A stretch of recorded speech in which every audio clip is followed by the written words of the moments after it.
It was in 1904 when Lord Isher's report reviewing the armed forces was published, and it recommended radical reforms such as the creation of an Army Council, General Staff and Chief of the General Staff. These reforms were adopted and arguably gave Britain the best chance when fighting in World War I.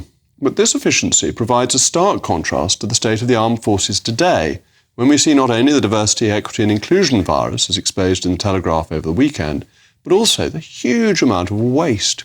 Just last week it was reported that we are currently running out of ammunition, but the Treasury has insisted there is no more money for rearmament.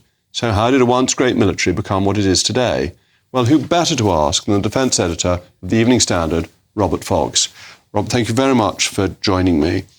This is pretty serious, isn't it? That the Army can't recruit, the Navy can't get its ships out of harbour, the Army is short of munitions, we are spending £50 billion a year, but the money doesn't seem to be well spent, and we're not ready if there is a major conflict for us to participate in. I think you should go for a bigger headline, Jacob. They've lost all sense of direction. Yes, we're a willing partner in NATO, thank you, Mr. Trump. We will put a nuclear deterrent out, yes. We sort of think we should be able to defend our national territory. By that I mean the British Isles and the waters around it. Boy, we can't. Against very possible, not probable, threats from Russia and its allies, we're not ready. This is an accumulative problem. I mean, I don't want to sort of bring out the violins or the musical saw, but I've been covering this for over 40 years. And you see stop, start, and part of the problem is the very way defence is administered. The Treasury has the whip hand, as you rightly say, but they have a principle for much defence expenditure of something called annuality. Horrible word, but it's so much budgeting has to be done within the fiscal year. Now, what big corporation would do that anyway? So it's stop, start, compounded now by this slow drying up of the river of recruiting. More leaving, all three armed services than are coming in. And outsourced to Capita, which seems to be doing an appalling job of motivating people to join the army, seems to have no idea of how to get recruits. I want to be as civilised as possible about this, and I'm sorry not to tackle your Jimmy News. But the whole outsourcing recruitment, and I can remember when it began, and it sounded then to me, if I could use an appalling three-letter word, and it still is, mad. It's core business to get the people in the services, to imbue them with the ethos. You just don't concentrate on the old and bold. You say, but you do have a very important and evolving and widening important role in the present day. You need people in the services to do that. You cannot outsource it, but they continue to do so. And ethos is everything, isn't it, for the military, that you want to see the regimental sergeant major who's been in the forces for years, whose blood it's in, rather than some bureaucrat who says, well, if you sign on, you'll get a pension in 40 years' time. That doesn't excite young men to join the army, or young women for that matter.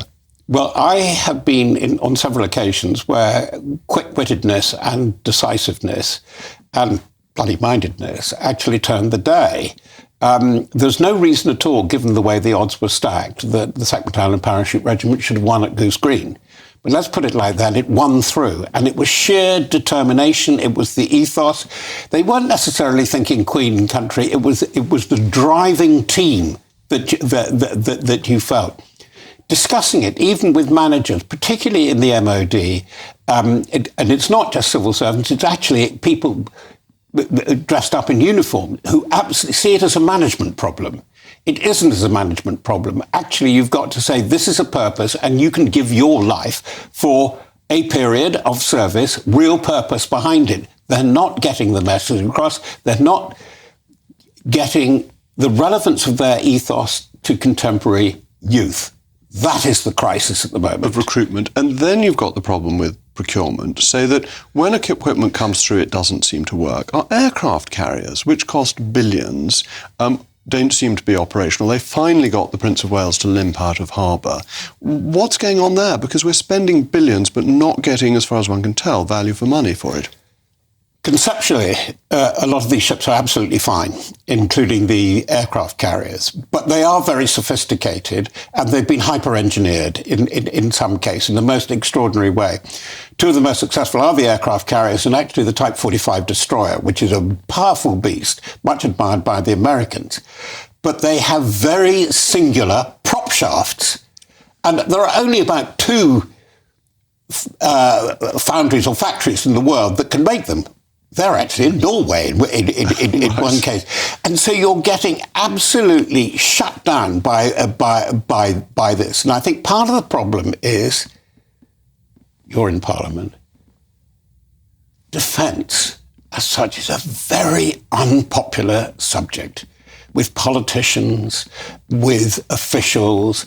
You talk to people in the Treasury. I've talked to several previous permanent undersecretaries when they were called, and they really don't like it. One of them, very intelligent guy, great friend of mine, thought defence is a waste of space because it doesn't yield anything. It does, it yields security. It actually, and there are things in the defence industries that Britain is actually really quite good at. But I hate to say it, why aren't we sharing more? I mean, why is it that the Italians, to whom I'm devoted, I spent a lot of time in Italy, have designed the next class right across the piece of frigates for the United States Navy. There's something going on here. The sharing in alliances is not happening as well as it should do. And that's why I think Trump has put us on our mettle. What are allies for? We've got to work it. And Trump is shaking things up, but we need, to go back to 1904, some type of administrative restructuring that gets the resources focused where they need to be and allows the recruitment to be done by people who know how to recruit military people. Well, I have to reprove you, Jacob, because you stole my sandwiches. I'm sorry. With Isha, because I talked to your wonderful producer research about it. Isha is a great figure. He's the man who said, look, you were nearly defeated by the Boer farmers inventing commando tactics and so on. Henry Wilson did the same with territorial reserves. The first great and true modern cabinet secretary was Maurice Hankey, who'd been a colonel, I think in the Indian Army. Certainly he'd served in India. But these were people who could draw committees, small groups of people around them and get things done. Oh boy, are we at that position now. If I was Starmer, Sunak, if you're the next Prime Minister, I would get a small committee out of sight, go and think our way through it. I'm not necessarily going to tick every box that you produce, but produce 4, 5, maximum 40 pieces of A4 paper which tell me what's gone wrong, what we need to do, what we require, what we would like, but what we must do. And it's urgent because there are serious threats.